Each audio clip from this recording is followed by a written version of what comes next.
Lõkke Preerias. Nüüd saad seda ise mängida kahe käega ja enamus aega sellest loost saad mängida vasaku käega väga tähtsaid helisid bassiks, mis on C, F ja G.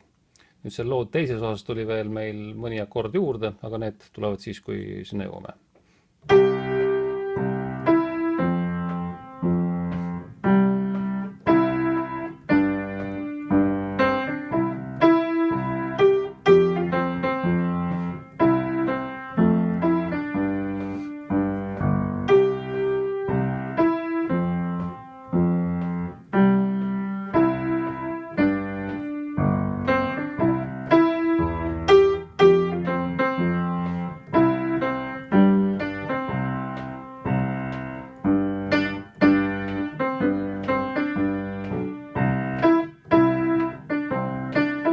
B,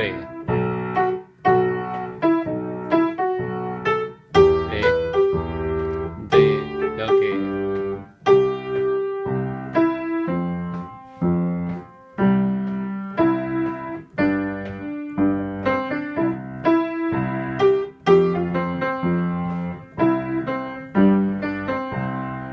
Nii, ära veel kinni pane.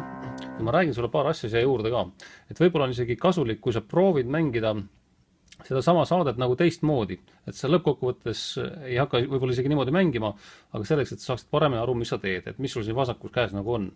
Et need, mis sul vasakus käes sa mängisid, neid noote, need on akordide põhitoonid, ehk siis C-tuuri, alumine heli, F-tuuri, alumine heli ja G-tuuri, alumine heli. Ja tegelikult sa võid mängida neid basse, mis tahes nende samad akordinootidel. Näiteks niimoodi, et C-E, kuna see on C-tuur tegelikult akordiks sel ajal. Aga ärme seda veel tee. Sa võid teha niimoodi, et sa mängid vasaku käega nendest akordidest näiteks äärmise helisid.